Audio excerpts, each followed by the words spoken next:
오늘의 본문 말씀이 히브리서인데, 히브리서가 죄의 문제, 속죄의 문제, 성령 받은 사람의 삶의 문제에 대해서 가장 진하게 기록된 책이 히브리서입니다. 그래서 히브리서는 13장으로 이루어져 있는데 제5복음서라는 별명이 붙어 있습니다. 사복음서는 예수님이 이 땅에 계시던 동안에 3년 동안 활동하신 내용이 사복음서의 내용이라 하면, 히브리서는 예수님이 승천하신 후 하나님 보호자 우편에 계시면서 지상의 성도들을 챙기시는, 그래서 제5복음서 히브리서라고 말합니다.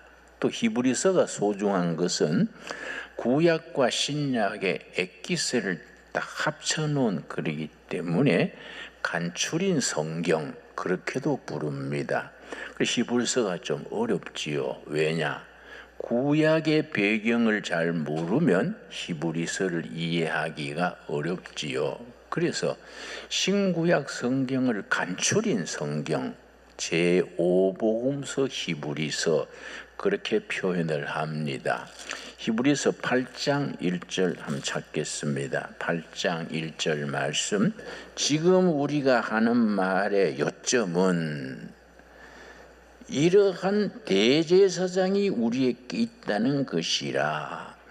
히브리서의 주제가 우리의 대제사장 되신 예수 그리스도, 이 히브리서의 주제입니다. 그런데 그 대제사장이 어디에 계시느냐? 자, 그 다음, 그는 하늘에서 지극히 크신 이의 보호자 우편에 앉으셨으니.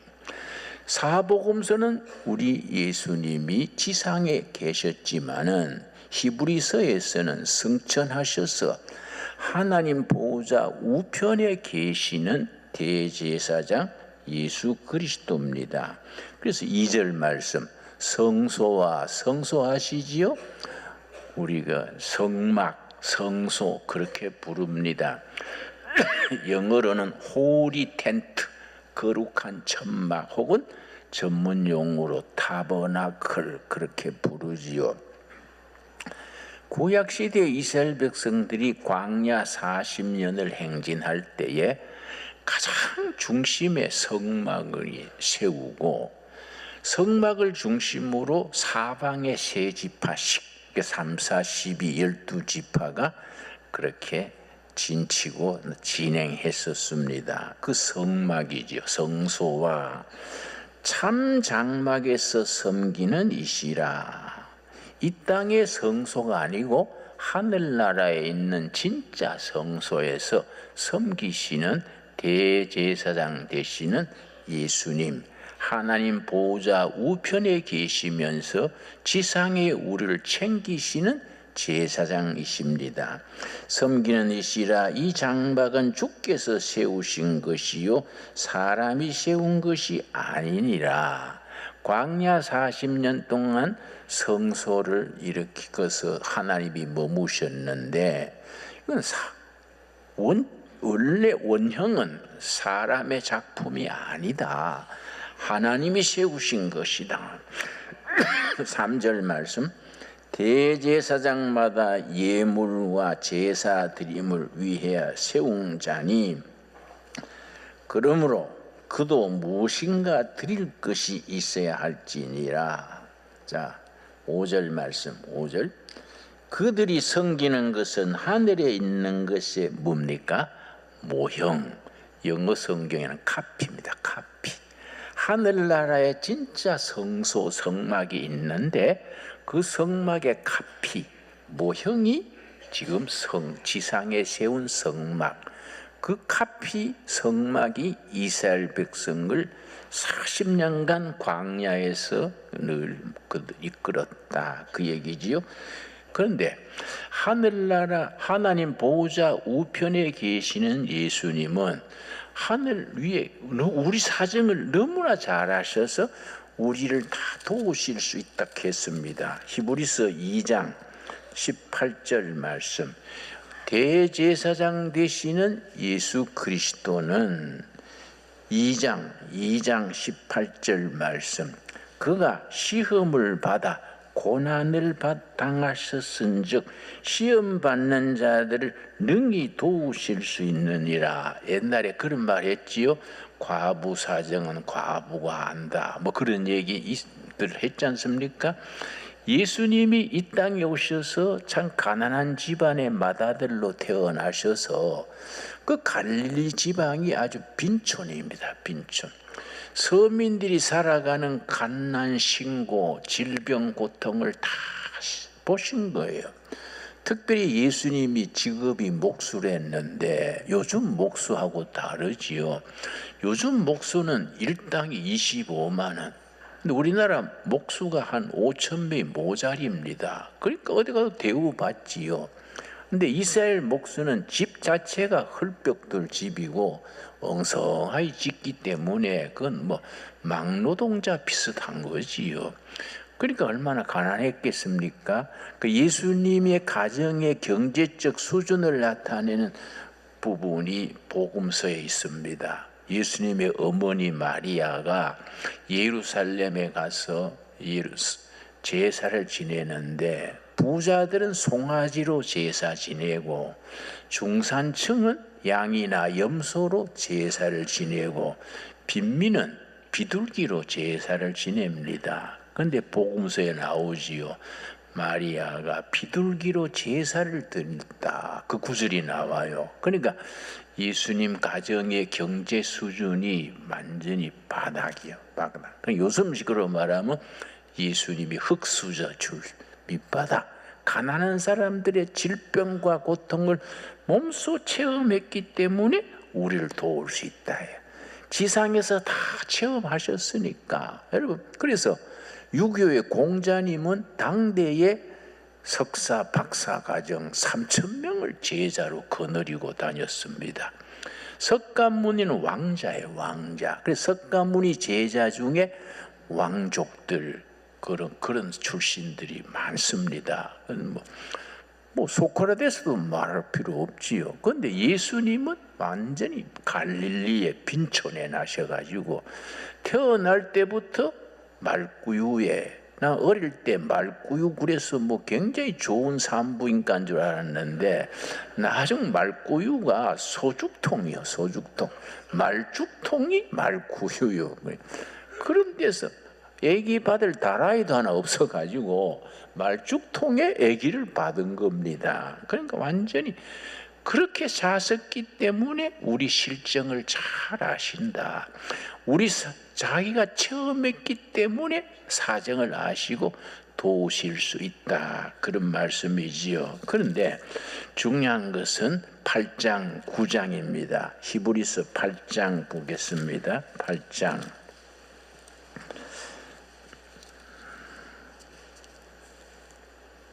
자, 9장에 보면은 9장에 먼저 보겠습니다. 9장 22절.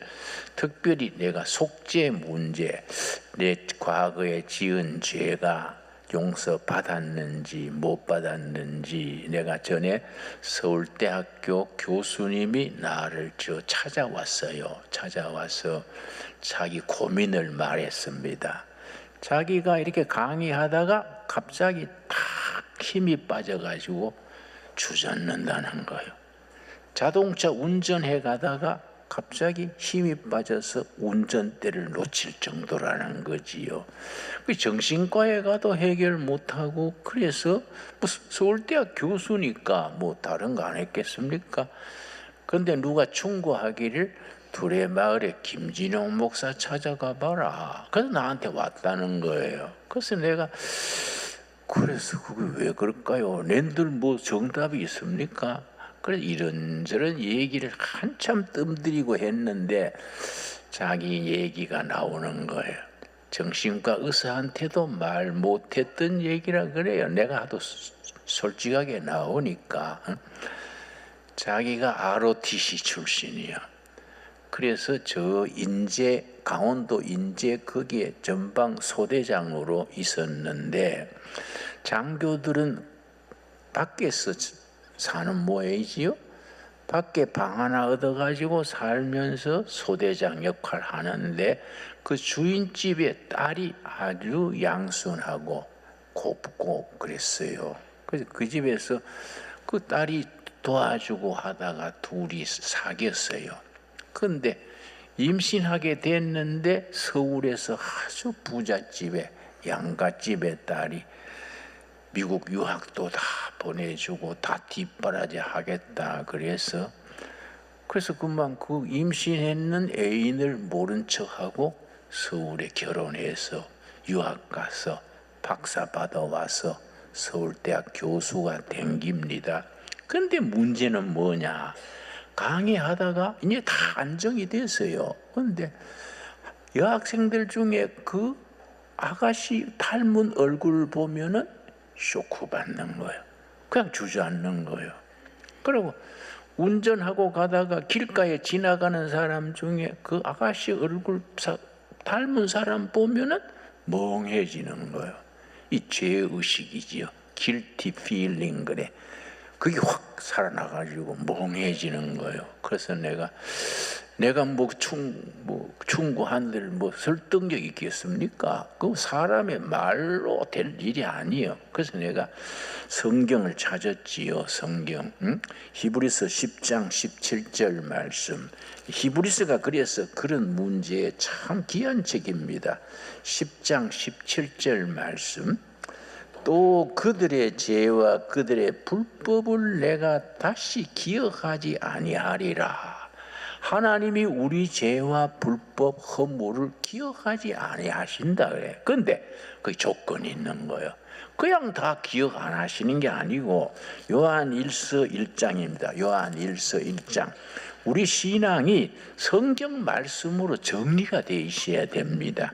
요한일서 1장 9절 말씀. 1장 9절 말씀. 자, 8절부터 읽습니다. 여러분, 요한일서는 이미 예수 믿는 사람을 위해서 쓴 책이고 요한복음은 아직 안 믿는 사람을 위해서 쓴 책입니다. 같은 장로 요한이 썼는데 대상이 달라요. 요한복음은 아직 예수님을 구주로 영접하지 못한 불신자들이 깨우치라고 쓴 책이고 요한일서는 이미 믿고 있는 사람들이 영생이 있다는 것을 확인시켜 주려고 쓴 책이 요한일서라고 요한일서 5장 13절에 그렇게 쓰고 있습니다. 8절.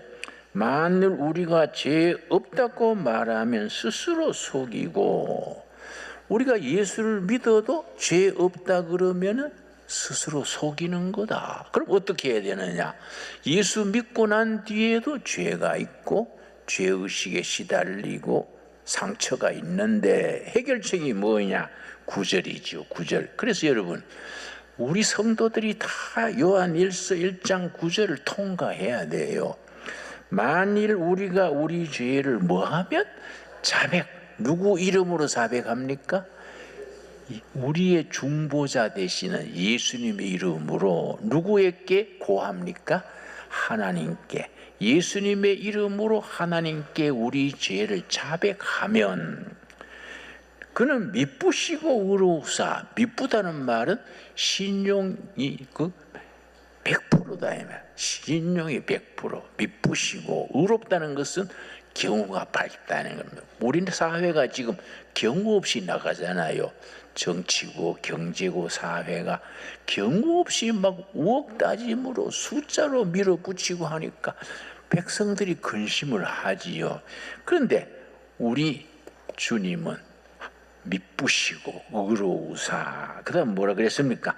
우리 죄를 사하시며 우리를 모든 불의에서 깨끗하게 하실 것이요. 여러분 아멘이 됩니까? 예수님의 이름으로 우리 죄를 자백하면 미쁘시고 의로우신 분이 우리 죄가 있는데 없는 것으로 인정해 주는 거예요. 인정해 주는 겁니다.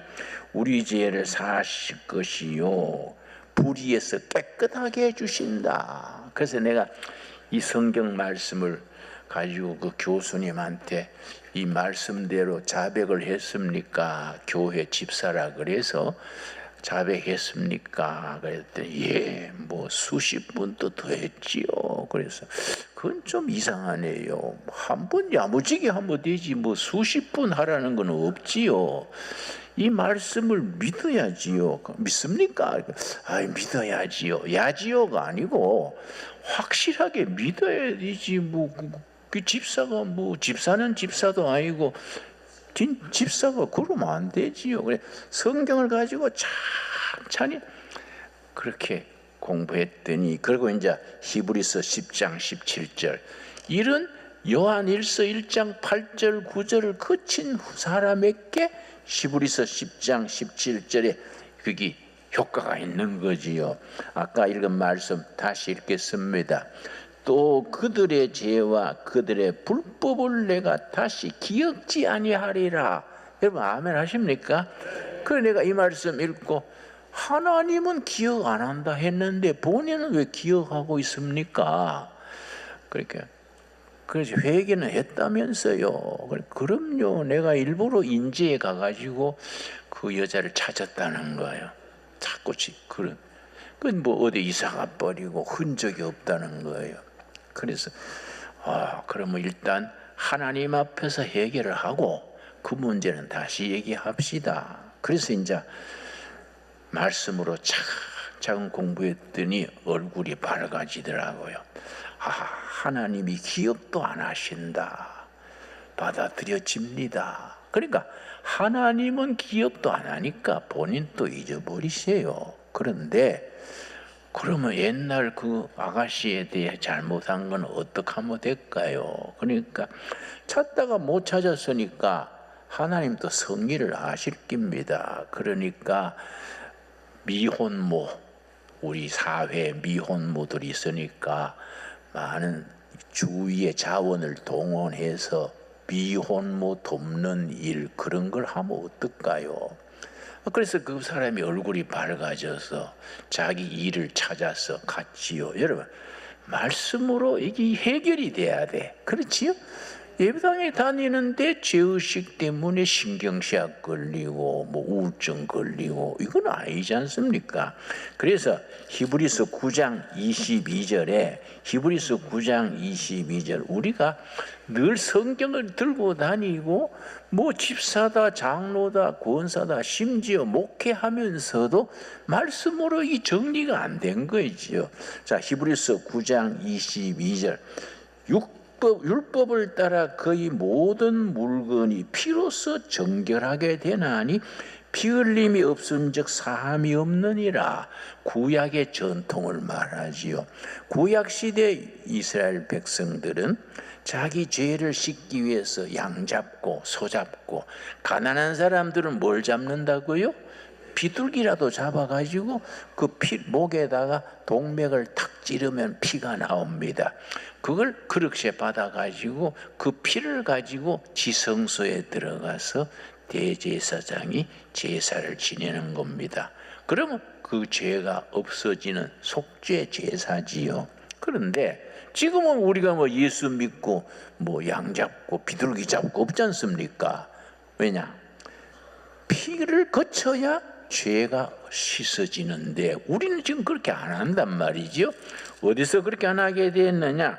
9장 12절 말씀 9장 12절 말씀 염소와 송아지의 피로 하지 아니하고 구약시대 염소 송아지로 속죄 제사를 지냈던 그건 폐지됐고 오직 강조하며 오직 자기의 피로 자기가 누굽니까? 예수님의 피로 십자가에 흘리신 예수님의 피로 영원한 속죄를 이루사 단번에 거기에 줄을 칩시다. 단번에 구약 시대에는 제사 드릴 때마다 짐승을 바쳤는데 예수님은 한 번에 끝냈다. 한 번에 단번에 성소에 들어가셨느니라. 한 번에 성소에서 지성소 사이에 휘장이 있습니다. 그래서 1년에 한 번씩 유대 달력으로 7월 10일이에요. 그 짐승의 피를 가지고 성소에서 휘장을 제치고 지성소로 들어가서 속죄 제사를 그 법궤 속죄소에 7번 뿌려요, 제사장이. 그래서 속죄 제사를 지냈는데 지금은 그 시대가 아니다. 예수님이 자기 피로 단번에 끝냈다. 한 번 희생 제물로 끝냈다. 그러니까 예수님을 자기 주인으로 영접하고 예수님의 피로 죄 씻음 받은 확신을 가지고 세상에서 담대하게 우리가 성소에서 지성소로 들어가는 겁니다. 아멘이 됩니까? 예, 먼저 머리로 이해가 돼야 돼요. 머리로 이해된 뒤에 가슴으로 뜨겁게 감동을 받고 그러고 온몸으로 사는 겁니다. 이 신앙생활의 삼박자예요. 말씀을 먼저 머리로 이해를 하고, 머리로 이해로만 하고 가슴에 뜨거운 확신이 임하지 않으면 부족하지 않습니까? 가슴에 뜨겁게 확신하고 그 다음에 인생을 거르고 사는 겁니다. 그러니까 염소와 송아지의 피로 하지 아니하고 자기 피로 단번에 속죄 제사를 끝내느니라. 여러분, 이걸 우리가 아멘으로 인정하기 바랍니다. 인정하면 너희 허물과 죄를 기억도 하지 아니하리라. 참 귀한 말씀이지요. 그래서 요한 히브리서 마지막 장 13장 보겠습니다. 13장 10절 말씀. 그렇게 예수님의 피로 단번에 죄 씻음 받은 확신을 가지고 세상에서 직장 생활이나 사회 생활이나 가정 생활에 우리가 어떻게 해야 되느냐, 신앙 생활의 원칙을 일러주는 겁니다. 자, 히브리서 13장 10절 말씀. 우리에게 제단이 있는데 그 위에 있는 제물은 장막에서 섬기는 자들이 이 제단에서 먹을 고난이 없나니, 속죄일 제사를 말하는 겁니다. 속죄일 제사에 제단의 제물을 바쳐가지고 그 피를 가지고는 대제사장이 지성소로 들어가서 제사 지내고, 염소든 소든 고기가 있지 않습니까? 고기는 제사장이 먹을 수 없는 겁니다. 그건 어떻게 했느냐? 11절 말씀. 이는 죄를 위한 짐승의 피는 대제사장이 가지고 성소에 들어가고 지성소에 들어가서 속죄소에 뿌려서 죄 씻음 받고, 그 육체는 염소나 소나 육체는 영문 밖에서 불사름이나 그 성소 밖에 어떤 장소가 있어요. 이건 세상을 말합니다. 세상, 성막 밖에 세상에 나가서, 핵심은 12절이죠. 12절. 여기 히브리서의 결론입니다. 결론. 그리고 우리 삶에 주시는 지침입니다. 그러므로 예수도 자기 피로서 백성을 거룩하게 하렸고 성문 밖에서 고난을 받으셨느니라. 아멘 하시지요? 자, 이걸 아멘 해야 돼요. 그런데 13절에 그런즉 예수님이 성문 밖에 세상에서 고난을 받지 않았느냐, 우리를 위해서 그런즉 우리도 그의 치욕을 짊어지고 십자가를 짊어지고 영문 밖으로 그에게 나아가자. 영문 밖에, 성소 밖에, 세상에서 고난을 통해서 십자가를 지신 예수님의 삶을 따라가자. 나아가자. 그러므로 그런즉 우리도 그의 치욕, 십자가의 치욕을 짊어지고 영문 밖이 어딥니까? 서울, 대한민국, 우리 사는 현장이요. 삶의 현장 밖으로 그에게 나가자. 여러분, 이 결론입니다. 여러분, 우리가 교회 안에서 은혜 받고 말씀을 통해서 죄 씻음 받은 걸 확신을 하고 죄 씻음 받고 구원 받은 것을 아멘 하시지요? 그리고 교회당 안에 머물면 안 된다. 예수님의 십자가를 우리도 짊어지고 영문 밖으로 세상으로 나가자. 섬기러 나가자. 예수님이 세상에서 섬기다가 죽었으니까 우리도 죽으러 나가자. 뭐 잘 먹고 잘 살고 출세할 생각하지 말고 십자가를 지고 우리도 예수님이 섬겼던 세상 영문 밖이죠. 영문 밖으로 나가자. 오늘 우리들에게 주시는 살아있는 말씀으로 받아들여질 수 있게 되기 바랍니다.